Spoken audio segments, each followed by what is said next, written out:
friends, welcome back to Mimi's Mixed Bag. Thank you so much for stopping by, and if this is your first video of mine and you like what you see, I'd love for you to hit that subscribe button. Today I'm coming to you with an original idea. I've never seen it before, but when I saw this square wreath form at the Dollar Tree, it just made me think of a Frankenstein head. So that's what I'm going to create today, and you're going to need very few supplies, but let me show you what I've got here. I've got the square wreath form, I've got a pair of wire nippers because we're going to be modifying this wreath form some, and the rest of the supplies are pretty basic and inexpensive. You're going to need some black and white felt. Also, I picked up a roll of this green felt from the Dollar Tree. You get quite a bit for $1. It was totally worth it.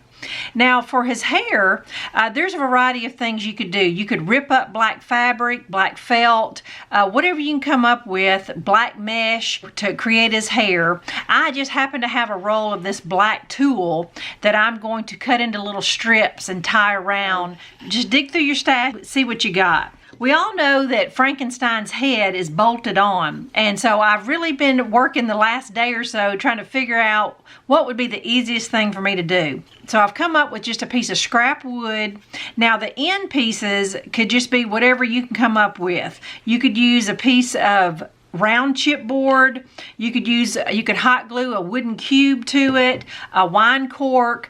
I mean, just see what's in your stash. I decided to come up with these two little wood slices, and once I get them painted silver, they won't be mistaken that it's supposed to be like a nut and bolt.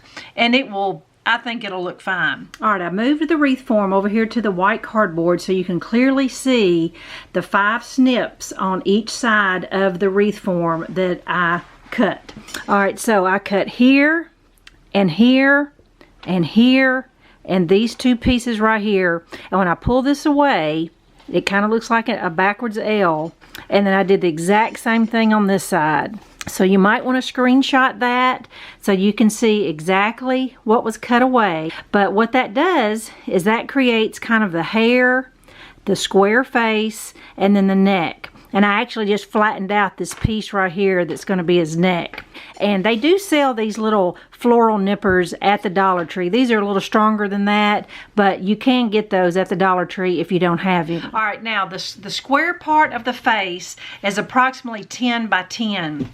So I'm going to take some of this Dollar Tree felt, cut myself about 11 by 11 piece. And I've decided to double up on the green felt because this Dollar Tree felt is pretty thin. So if you get some green fleece or a different brand of felt, it may not be so thin, but the Dollar Tree kind is a little thin. So just so you know why mine looks a little thicker.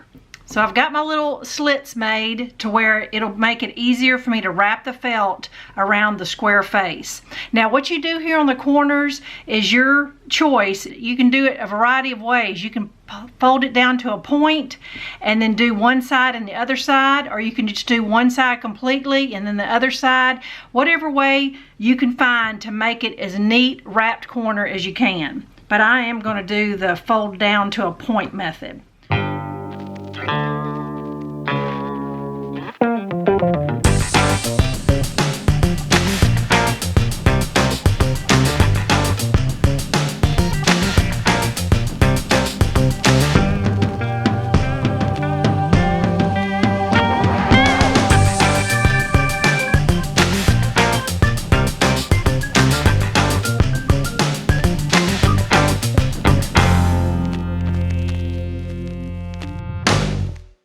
If your door is glass like mine, I don't want someone to see the back of it like that. I'm just going to cut a piece like 10 by 10 just to neaten up the back and hot glue that on. The strip of wood that I'm using for my little nut and bolt is not as wide as I created for my neck, so you may have to cut some of your neck off too. Okay.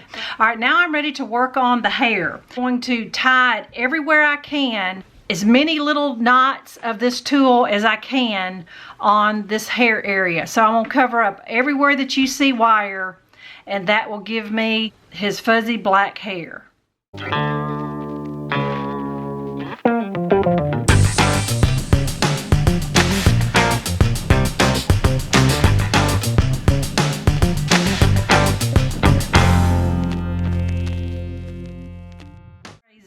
Now I will tell you that I only did just that middle row. I didn't even do it on the top row. But I tried to come up with the most simple Frankenstein face. Of course, the eyebrows are just 2 rectangles.